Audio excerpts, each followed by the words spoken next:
Assalamualaikum warahmatullahi wabarakatuh. Selamat datang di channel Tausiah Ustadz, tempat kita berbagi inspirasi dan ilmu seputar Islam. Semoga video ini membawa manfaat dan menjadi jalan kebaikan untuk kita semua. Bismillah. Yuk, kita mulai. Bismillahirrahmanirrahim. Assalamualaikum warahmatullahi wabarakatuh. Alhamdulillahi rabbil alamin. Wassalatu wassalamu ala ar-rasulil amin. Sayyidina Muhammadin wa ala alihi wa sahbihi wa dhurriyyatihi wa ummatihi ila yaumiddin. Wa ba'du. Saudara-saudariku, alhamdulillah kita diperkenankan oleh Allah Subhanahu wa taala untuk berjumpa kembali di hari yang ke-18 di bulan Ramadan tahun 1441 Hijrah ini. Tentunya kenikmatan besar bagi kita yang diberikan oleh Allah kesempatan sampai hari ini yang kita harus gunakan setidaknya untuk mengevaluasi diri. Apakah sampai di hari yang ke-18 ini kita sudah merasa nikmat untuk menunaikan puasa dengan segala ibadah yang telah kita tunaikan untuk kita isikan nilai-nilai puasa yang lebih berkualitas dari tahun-tahun sebelumnya. Dan tentunya kita dorong ini semua dengan berdoa kepada Allah Subhanahu wa taala. Semoga Allah berkenan menerima seluruh amal ibadah yang telah kita tunaikan khususnya di hari-hari Ramadan ini sampai hari ke-18 ini dengan penerimaan yang terbaik insyaallah. Dan tak lupa mengawali jumpa kita ini, saya juga ingin mengajak pada kita semua untuk bermohon kepada Allah dengan tulus agar setidaknya Allah mengampuni dosa-dosa yang telah kita lakukan selama kita hidup, menghapuskan seluruh kesalahan-kesalahan yang boleh jadi sampai dengan hari ke-18 ini seluruhnya belum terhapuskan dengan sempurna. Dan tentunya itu semua akan ditandai dengan perubahan yang positif pada perilaku kita. Karena tanda diampuni satu dosa adalah mampu ditinggalkannya perbuatan buruk yang melahirkan dosa tersebut dan bertransformasi pada perbuatan baik yang diisikan dalam aktivitas yang kita tekuni. Untuk itu, di edisi yang ke-18 Aku Suka ini, kita mencoba menjadi diri yang lebih baik dengan belajar tuntunan syariat dan meneruskan pelajaran yang telah kita uraikan pada pertemuan-pertemuannya sebelumnya. Pelajaran yang telah kita uraikan pada pertemuan-pertemuan sebelumnya. Baik, di edisi yang ke-17 kita telah uraikan tentang makna nuzul Al-Quran dengan segala turunan pembahasan di dalamnya. Dan tentunya saya mengajak kepada teman-teman yang baru bergabung pada edisi yang 18 ini agar berkenan dengan segala kerendahan hati menyimak pelajaran kita edisi sebelumnya sehingga merasakan ketersambungan uraian dari edisi sebelumnya hingga pembahasan saat ini. Di edisi yang lalu secara singkat saya telah jelaskan makna nuzul Al-Quran secara kebahasaan dan turunan dari referensi yang kita dapatkan pada Al-Quran dan hadis-hadis Nabi SAW bahwa Al-Quran diturunkan dalam suasana yang sangat istimewa, baik dari segi waktunya saat diturunkan dipilih bulan yang terbaik yaitu Ramadan berdasar keterangan di Quran surah kedua ayat 185. Kemudian dari malaikat yang dipilih pun malaikat yang spesial sampai mendapat julukan Ar-Ruhul Amin, pemimpin para malaikat, Sayyidul Malaikat, yaitu malaikat Jibril alaihi salam. Dan juga Masya Allah, Rasul yang ditunjuk pun di bumi untuk menyampaikan risalah Al-Quran pada seluruh manusia tanpa batas sampai dengan berakhir kehidupan dunia ini dan risalah itu masih abadi, yaitu Rasul yang sangat istimewa yang dipuji oleh Al-Quran dengan firman Allah di surah Al-Qalam itu, wa innaka la'ala khuluqin azim, yang jaminan surganya diturunkan sebelum wafatnya dengan turunnya surah Al-Kautsar itu. Inna a'tainakal kautsar. Bukan sekedar jaminan, bahkan janji Allah diberikan bahwa akan diberikan nikmat di surga sampai beliau merasa puas. Wala saufa yu'tika rabbuka fatarda. Dan puncaknya sebelum kelahirannya, bahkan seluruh nabi dan rasul yang pernah bertugas aktif di bumi ini diminta komitmen dan perjanjian langsung dengan Allah Subhanahu wa taala agar mereka semua beriman kepada Nabi Muhammad SAW, menguatkan risalah dan syariatnya, menolong jika memang beliau ditugaskan semasa dengan nabi-nabi itu, dan tentunya mengikuti semua petunjuk-petunjuknya. Ini yang paling dahsyat. Satu-satunya nabi yang sebelum lahirnya semua nabi yang pernah bertugas diambil komitmen. Itu yang kemudian kita temukan pada jati diri Nabi Muhammad sallallahu alaihi wasallam, dan bagian terakhirnya saya telah referensikan di Quran surah ketiga Ali Imran itu di ayat ke-81. Saya mengamati kemarin, saya tuliskan ayat 80 ya, dan saya mengajak kepada teman-teman untuk juga menghadirkan mushaf sehingga nanti bila ada yang keliru saya tampilkan bisa dikoreksi. Ya, mungkin saja ada slip of tongue atau mungkin ketersambungan pemikiran sehingga memunculkan tanpa disadari tulisan yang berbeda, dan saya sangat terbuka untuk menerima masukan. Hanya sedikit saja, kemarin seingat saya ucapkan ini 80, ada pengaruh yang ingin saya bagi. Jadi dulu dengan izin Allah, alhamdulillah saya sempat mengaji, menghafal Quran, dan khususnya saat di Tripoli saya mempelajari beberapa riwayat. Ya, jadi ada riwayat Hafiz yang sekarang kita baca dari Asim, ya, Imam Asim, semoga Allah menyayangi beliau. Kemudian saya sempat belajar juga riwayat Warash dan Nafi', ya, dari Imam Nafi'. Jadi Warash dan Qalun. Jadi ada riwayat Warash, riwayat Qalun dari Imam Nafi'. Nah, ini pun saya pelajari.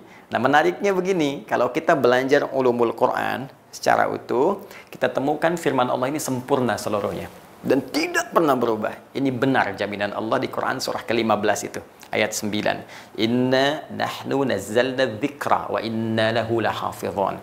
Kami dengan segala keagungan Allah ingin menyampaikan informasi dahsyat bahwa Al-Quran itu kami turunkan, kata Allah, akan jadi pengingat bagi setiap manusia, mudah dihafalkan, dan kami akan jaga, tak pernah bisa berubah.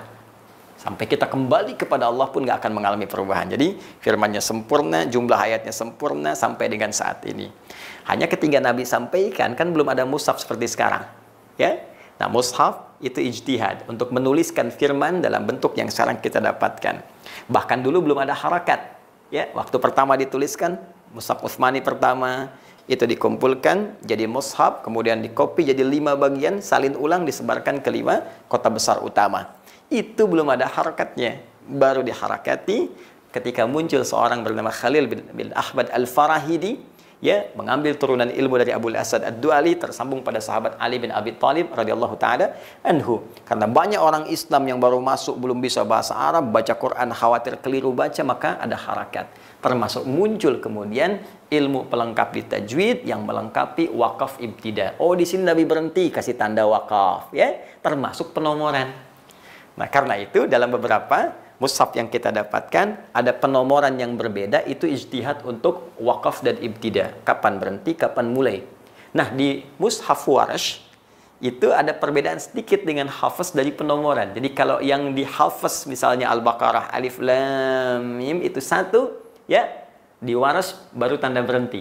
Di Qalun baru tanda berhenti, wakaf. Nanti dzalikal kitabul la raiba fi hudal lil muttaqin baru 1. Ya, karena itu Anda temukan di mushaf Warash, Qalun, Al-Baqarah 285 ayatnya, sedangkan di Hafiz 286.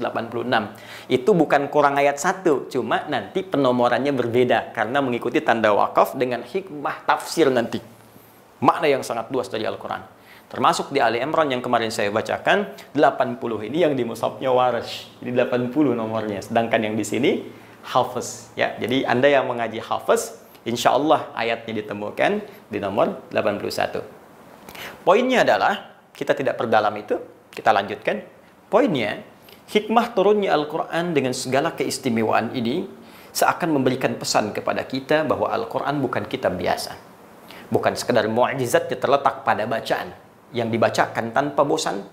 Ya, tidak hilang satu harakat pun, titik pun sampai saat ini setelah 15 abad dan sampai kapanpun tidak cukup sampai di situ. Tapi saking dahsyatnya fungsi Al-Quran dengan segala keistimewaan ini, Allah ingin memberikan pesan bahwa Al-Quran ditujukan untuk memberikan petunjuk. Fungsinya lebih dari sekedar bacaan, tapi jadi pedoman kehidupan bagi seluruh manusia yang hidup di bumi sampai kembali kepada Allah sejak risalah Nabi Muhammad sallallahu alaihi wasallam. Itu yang kita temukan di Quran surah kedua ayat 185 dengan redaksi hudan. Syahrul Ramadan alladzi unzila fihi al-Quran hudal linnas. Ya, sebagai pedoman hidup yang Allah turunkan untuk seluruh manusia. Di sini kemarin kita berhenti. Nah, sekarang persoalan besarnya adalah apa kaitan antara turunnya Al-Quran ini dengan satu malam yang sangat istimewa yang juga terjadi saat Ramadan. Jadi kalau di Al-Baqarah 185 disebutkan Al-Quran turun ya pada bulan Ramadan, syahrul Ramadan, demikian redaksi Al-Qurannya. Sedangkan di Quran surah ke-97, Quran surah 97, yaitu surah Al-Qadar. Ya, Al-Qadar. Menariknya teman-teman, ada isyarat bahwa di malam Ramadan ini pun ada satu malam yang istimewa. Di bulan Ramadan ini pun ada yang istimewa dan langsung pula dikaitkan dengan Al-Quran. Redaksi Al-Qurannya, Inna anzalnahu fi lailatul qadar. Sungguh dengan segala keagungan Allah subhanahu wa ta'ala dan dahsyatnya informasi yang disampaikan, kata Allah, Al-Quran itu inna anzalnahu, hu-nya kembali ke Al-Quran. Al-Quran itu diturunkan fi lailatul qadar, di malam Al-Qadar. Tulisannya Lailatul Qadar seperti ini. Ya. Jadi di ayat 185 Al-Baqarah memberikan informasi Quran turun di bulan Ramadan. Baik, satu. Kemudian yang paling menarik, di Quran surah Al-Qadar surah 97 disebutkan turunnya Al-Quran ini selain tadi Ramadan juga memberikan satu informasi penting yang baru, bahwa di satu malam utama Ramadan, ya, yaitu malam yang disebut dengan malam Al-Qadar. Nah, PR kita sekarang, apa korelasi turunan Al-Quran dengan malam Al-Qadar ini? Secara lebih jelas kita turunkan apa malam Al-Qadar itu. Satu. Kemudian yang kedua, keistimewaan apa yang didapatkan di malam Al-Qadar? Dan yang ketiga, ini yang paling penting kaitannya dengan Al-Quran, apa korelasi peran Al-Quran jika dikaitkan dengan malam Al-Qadar yang diinfokan di surah ke-97 ini? Korelasi perannya itu apa? Sehingga kita bisa menggali dengan lebih luas dan menerapkan makna ini dalam kehidupan. Baik teman-teman sekalian, sebelum saya bahas ini, saya mengajak Anda untuk fokus dengan sempurna, semaksimal mungkin, karena pembahasan ini tidak mudah, membutuhkan fokus kita yang baik, dan dari situ pemahaman kita akan meluas, dan mudah-mudahan Allah memberikan kelancaran pada kita untuk bisa membahas dan mengamalkannya. Sekarang perhatikan baik-baik. Kita kembalikan ke surah 97. Jika Anda bertanya apa yang disebut dengan malam Al-Qadar serta keistimewaannya, kita satukan dulu. Wa ma adraka ma lailatul qadar. Allah menyampaikan, tahukah Anda apa dan bagaimana keistimewaan malam Al-Qadar itu? Saya turunkan dulu, Lailah, teman-teman. Itu berbeda dengan Lail. Lailah tidak sama dengan Lail. Jika Anda menemukan kalimat Lail, atau seringkali menggunakan alif lam al-lail, bahkan ada surahnya surah al-lail, itu menunjuk waktu malam secara umum. Terbentang dari ba'da isya sampai menjelang fajar. Itu waktunya. Kalau disebutkan lail, ya, wal laili idza yaghsha, dan malam apabila telah meliputi gelapnya kepada kita semua. Itu yang disebutkan waktunya. Jamaknya layali. Ya, saya sering bergurau kadang turunannya leli, lala, lili, nah itu malam. Jadi kalau ada namanya Bu Leli, itu ibu malam-malam, gitu kan. Tapi kalau sudah menggunakan tak ini sudah ada sifat ya, yang membedakan dengan yang pertama. Jadi ini umum sifatnya, malamnya, waktunya umum. Kalau ini menjadi khusus, ya, menjadi satu saja, Tidak semua malam, jadi hanya satu. Dan punya keistimewaan. Tak marbutah menunjuk keistimewaan, sifat istimewa. Jadi pertama, Allah ingin memberikan isyarat kepada kita. Turunnya Al-Quran ini bukan di malam biasa. Tapi malam yang sangat istimewa. Beda dengan malam-malam lainnya. Tidak sama. Lalu kita bertanya, ya Allah, apa keistimewaannya? Satu, kata Allah. Ya, teruskan, langsung jawaban Qur'annya. Lailatul Qadri khairum min alfi syahr. Saat malam Al-Quran diturunkan ini, ya, di malam Al-Qadar itu, maka nilai malam itu sama dengan 1000 bulan lebih. Bahasa tegasnya lebih baik dari 1000 bulan. Lebih dari 1000 bulan. Jadi tidak serupa. Lebih. Ya kan? Baik. Kalau kita konversi ini, 1000 ini, ke dalam hitungan kita, itu setidaknya ada 83 tahun kurang lebih. Jadi nilai satu malam itu nilainya, itu kurang lebih setidaknya 83 tahun. Anda bayangkan? Jadi konsekuensinya kalau ada orang beramal, teman-teman sekalian, di malam itu, bersamaan dengan malam itu, Allahu Akbar. Dia sholat misalnya, maka sholatnya senilai dengan 83 tahun tanpa henti. Dia baca Al-Quran, walaupun dia baca satu huruf misalnya, ya, nun, terus ngantuk, ketiduran, pas malam itu sama dengan baca nun, 83 tahun tanpa henti. Nun, ya, 83 tahun tanpa henti. Dan tahukah Anda pahalanya berapa? Coba Anda gambarkan. Satu huruf bukankah sama dengan 10? Ya kan? Itu di hari biasa, Ramadan kali 10 lagi. Di hadis Al-Bukhari Kitabus Shiyam, kali 10 lagi 100, sekarang kali 83 tahun. Yang hitungannya bukan 1, 2, 3, tapi hitungan Allah yang berbeda dengan hitungan manusia. Berapa pahala yang dikumpulkan? Allahu Akbar.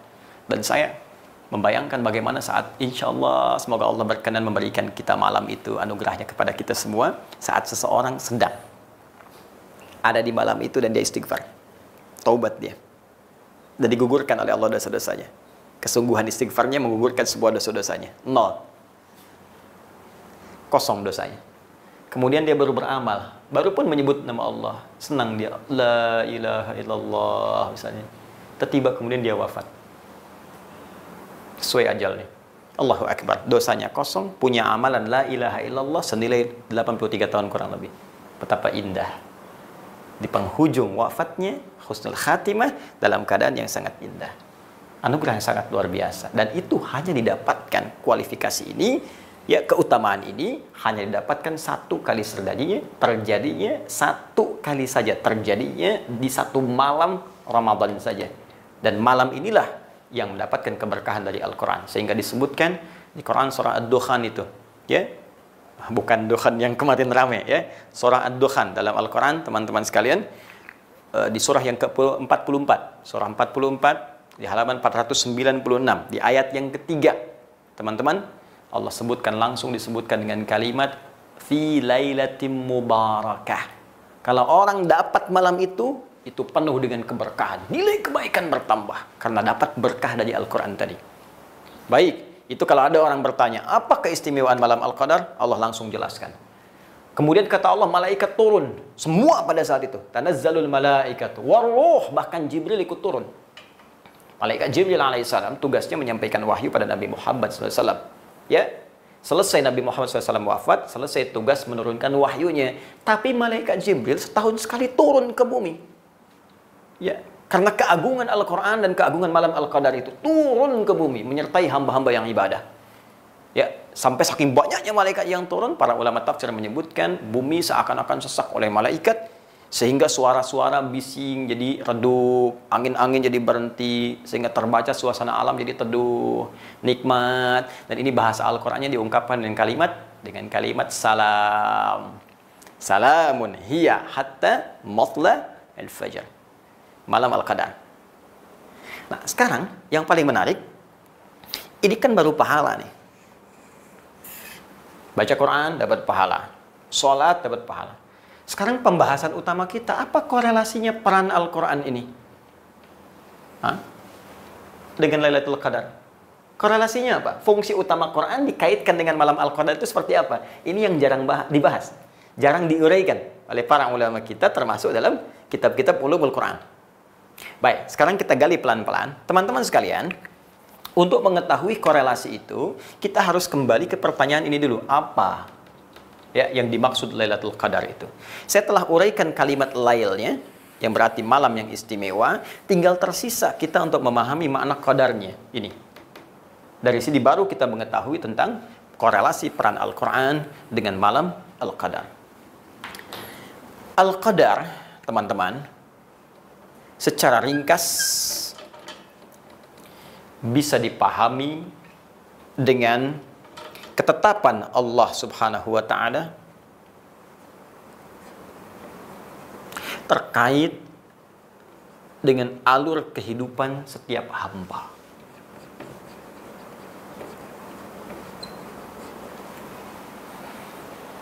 Alur hidup kita, bahkan dari sebelum kita ada, dilahirkan, berkembang hidup, wafat, sampai kembali kepada Allah, itu terkait erat dengan qadar Allah Subhanahu wa Ta'ala. Dengan sifat Allah yang tentunya maha mengetahui, maha meliputi. Sebelum terjadi, sedang terjadi, akan terjadi, nanti bagaimana, semua Allah tahu. Dan semua sistem hidup ini, alur hidup kita, ini ada di sini. Qadar Allah Subhanahu wa Ta'ala. Yang secara umum bisa dipahami dengan dua turunan. Turunan pertama, ada yang sama sekali tidak bisa dirubah oleh apapun. Jadi Allah telah tetapkan. Dan Allah maha mengetahui seluruhnya, dan ini nggak bisa dirubah. Ya, contohnya apa? Misalnya ajal. Ya, ajal ditetapkan oleh Allah Subhanahu wa Ta'ala kepada kita semua dan nggak bisa dirubah dengan apapun. Ya, awas, jangan keliru memahami. Ajal itu batas usia kita. Ya, misal ada yang 63 tahun, 64 tahun, 65 tahun, 80 tahun, lebih daripada 100 tahun. Ada.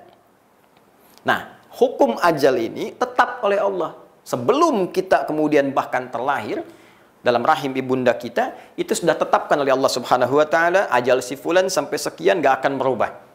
Ya, dia berdoa pun gak akan nambah ajal. Tetap ketentuan. Itu ada di Quran surah ke-7 Al-A'raf misalnya, ayat ke-34. Walikulli ummatin ajal.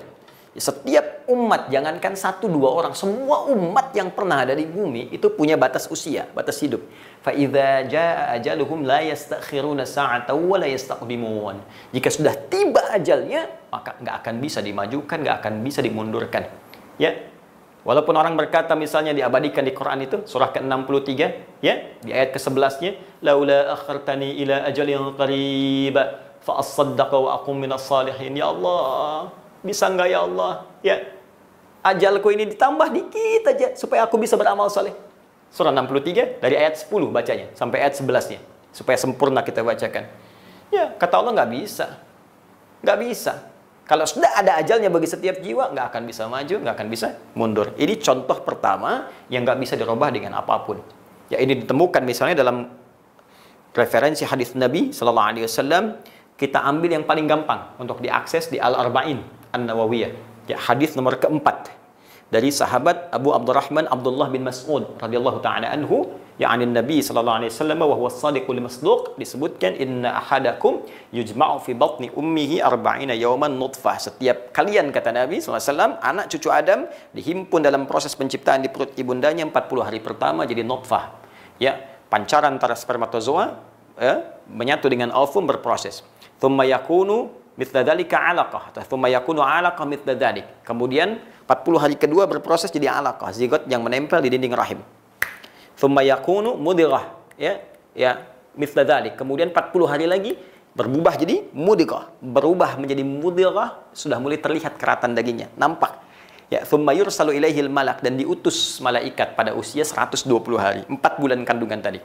Diutus malaikat, fayanfukhu fihi roh, ditugaskan oleh Allah untuk meniupkan roh, wa yu'maru bi katbi arba'in, dan diperintahkan untuk menuliskan 4 hal utama. Yang paling pertama ditetapkan dari qadar Allah Subhanahu wa Ta'ala, yang paling utama ajal, bi katsbi ajalihi, ya, wa rizqihi. Dituliskan rizki bersanding dengan ajalnya. Ajal plus rizki. Ya. Jadi bersanding, makanya saya sering katakan rizki kita sudah tetap. Ya, kalau Anda buka Quran surah ke-51 misalnya, di ayat ke-22, paling kanan sebelah bawah agak ke tengah. Wa fis samaa'i rizqukum wa ma tu'adun. Di langit rezeki kita telah ditetapkan. Ini qadar Allah. Ini nggak usah takut. Ya, Anda beramal soleh dapat 1 miliar, beramal salah pun 1 miliar juga. Jadi kalau bisa soleh, kenapa pilih salah? Cuman ketika mengerjakan yang soleh, berkahnya itu tinggi. Yang salah nggak ada berkah sama sekali. Ya, itu yang membedakan. Jadi saya ingin berikan pesan kuat ya, jangan pernah mencuri, jangan korupsi. Ya, jangan berbuat curang karena merugikan diri sendiri. Jangan dikira kalau korupsi harta makin banyak. Tidak, kawan. Harta Anda tetap segitu. Sampai meninggal nggak akan bertambah, nggak berkurang. Anda cuma melelahkan diri sendiri saja. Tinggalkan perbuatan curang. Karena Anda berbuat dengan cara yang benar pun dapat segitu juga. Cuma beban hidupnya Allah ringankan. Begitu butuh diberikan, tata. Sehingga terasa nikmat penerimaan dalam diri kita. Itu poinnya. Tapi yang ingin saya katakan adalah, ini sifat qadar yang sama sekali nggak bisa dirubah dengan apapun. Nah, cara mengisi ajal, ya, ada qadar Allah yang sifatnya, itu Masya Allah kita diberikan ikhtiar di dalamnya. Walaupun untuk ikhtiar itu pun Allah telah mengetahuinya. Teman-teman, di sebelum kita kerjakan, saat kita kerjakan, nanti akan kita kerjakan, Allah tahu. Ya, tapi kita diberi peluang oleh Allah untuk berikhtiar di situ. Silahkan. Contoh apa? Ajal, batas usia. Cara mengisi usia ini supaya Allah ridha, itu disebut dengan umur namanya. Umur. Dari kata amara ya'muru. Ya'muru ditemukan di Quran surah ke-9 ayat 18 di tentang masjid. Innama ya'muru masajidallah. Kalimat umur sendiri ditemukan di Quran surah ke-22 ayat 5 misalnya. Ila arghalil umuri. Ya. Apa itu umur? Umur itu saya sering sampaikan dalam beberapa kajian, sesuatu yang mengandung banyak manfaat. Ya. Sesuatu yang melahirkan kesuksesan. Sesuatu yang melahirkan keberkahan, berkah, bertambahnya nilai kebaikan. Artinya, sepanjang diberikan batas usia, ayo coba gunakan isi aktivitas kita untuk berbuat segala hal yang bermanfaat. Ya, memandang yang bermanfaat, bicara yang bermanfaat, melangkah ke arah yang bermanfaat. Ya, awas hati-hati. Makanya kalau ditanya begini, berapa umur Anda? Itu sebetulnya pengingat dari Allah.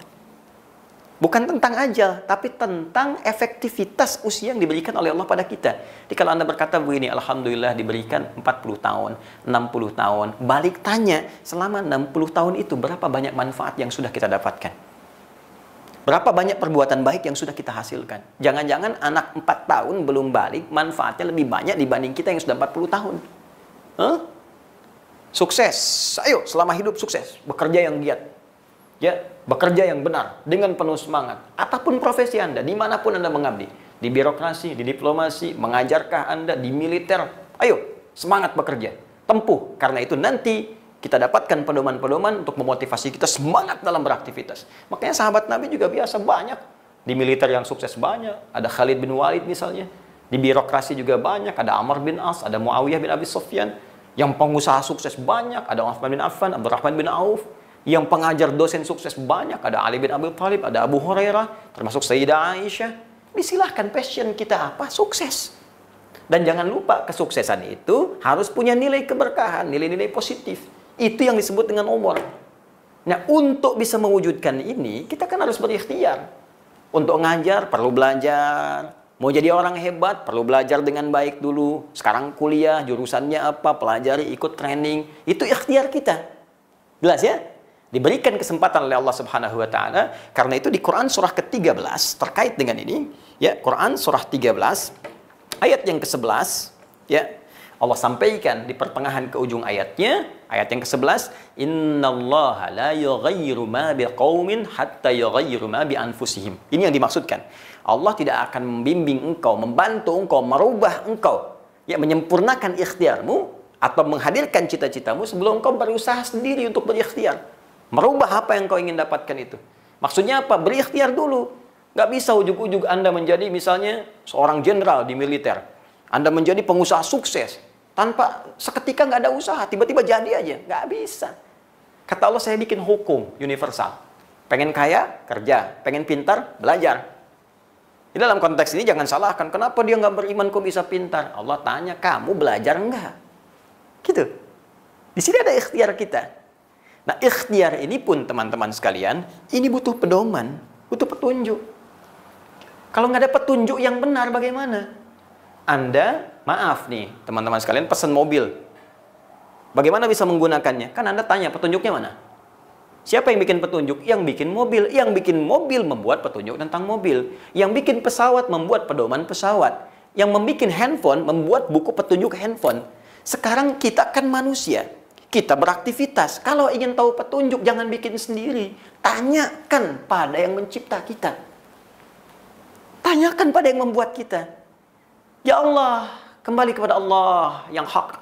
Allah yang ahad. Tanyakan kepada Allah, ya Allah, berikan saya petunjuk bagaimana cara saya menjadi A. Bagaimana cara saya menjadi B. Ya Allah, saya ingin karir, ya Allah, sebagai seorang pengusaha sukses. Tapi sukses ini mengantarkan saya pada ridhamu. Dunia sukses, fid dunya hasanah. Akhirat dapat surga, fil akhirati hasanah. Ya Allah, saya ingin jadi jenderal militer yang sukses. Karirnya sukses. Bersamaan dengan itu bisa masuk surga seperti Khalid bin Walid. Ya Allah, saya di birokrat. Ya Allah, saya di diplomat. Ya Allah, saya dagang. Saya butuh petunjuk, ya Allah. Nah, ketika Anda membutuhkan petunjuk, dalam konteks itulah korelasi Al-Quran diturunkan. Karena itu disebut hudan. Jadi ini kaitan erat Al-Quran dengan malam Al-Qadar. Jadi ketika Anda membutuhkan petunjuk untuk mengisi alur kehidupan Anda, nggak ada sumbernya kecuali di sini. Ini yang menjadikan Al-Quran punya nilai besar. Inilah salah satu rahasia yang dibaca oleh para ulama, sehingga mereka setiap datang Ramadan sibuk dengan Al-Quran. Menggali lagi. Selevel para imam besar aja, menggali kembali. Ini saya udah benar belum hidupnya nih. Sampai Al-Imam Asy-Syafi'i itu 2 kali khatam. Ya, setiap hari Ramadan. Siang sekali, malam sekali. Dan puncaknya 10 hari terakhir itu semua menggali Quran. Untuk meluruskan hidup saya udah benar belum? Mungkin sukses sebagai seorang pengajar, sebagai seorang ayah bagaimana? Sebagai seorang suami bagaimana? Bukankah akan dihisab? Ya, sebagai seorang anak bagaimana? Anda sukses mimpin di keluarga. Ada istri sukses dibimbing, anak dibimbing. Tapi apakah bakti Anda pada orang tua juga sukses? Coba lihat apa yang kita kerjakan, semua dihisab. Semua. Presiden dihisab, menteri dihisab, jenderal dihisab, ustadz dihisab. Kita semua dihisab. Akan mempertanggungjawabkan apa yang kita kerjakan. Karena itu, saya ingatkan, kita akan wafat. Kita akan pulang. Kita akan kembali. Dan ketika meninggal, status dunia semua lepas. Maka itu saya mengajak kepada semua, tanpa kecuali, renungkan dikala kita kembali. Kita pasti akan pulang menuju Allah, tanpa gelar dunia yang kita sematkan, kecuali amalan benar yang kita lakukan. Dan amalan itu bisa menjadi benar dengan petunjuk Al-Quran. Jadi ini yang ingin saya sampaikan, mengapa malam Al-Qadar begitu penting terkait dengan peran Al-Quran, karena ada korelasi peran sebagai bimbingan kehidupan kita. Jadi di sini banyak disimpulkan bahwa malam Al-Qadar itu adalah malam yang sangat menentukan. Malam Al-Qadar adalah malam yang bisa merubah kehidupan kita. Dalam arti merubah itu adalah petunjuk-petunjuk Al-Quran. Bila kita amati dengan benar, itu akan memberikan pengaruh yang dahsyat dalam kehidupan kita. Bukan sekedar dosa diampuni, pahala berlipat, tapi di sini akan kita temukan sejatinya jati diri kehidupan kita. Nah, pembahasan ini menjadi penting untuk kita uraikan supaya kita mengerti betul apa esensi Al-Quran pada kehidupan kita yang bisa mentransformasikan orang jahiliyah menjadi khairu ummah, sekaligus juga teman-teman sekalian memberikan peran luhur dalam kehidupan dunia ini. Nah, tinggal satu pertanyaan lagi, kapan malam ini tiba? Kapan malam ini muncul? Khususnya di hari-hari Ramadan yang tengah kita hadapi. Kalau nggak tahu malamnya, bagaimana kita bisa memaksimalkan semua ibadah yang tadi kita telah diberikan petunjuknya? Namun jangan terburu-buru. Kita masih punya, dengan izin Allah kalau berkehendak, pembahasan berikutnya untuk kita gali. Dan kita jadikan itu sebagai pembahasan pada edisi Aku Suka yang ke-19 esok hari, dengan izin Allah Subhanahu wa ta'ala. Semoga berkenan. Mohon maaf bila ada yang khilaf. Jika ada yang kurang atau keliru, Anda boleh meluruskan. Dan saya sangat bersyukur kepada Allah, berterima kasih kepada Anda, dan semoga juga pahala dilimpahkan kepada Anda semua. Demikian sekali lagi.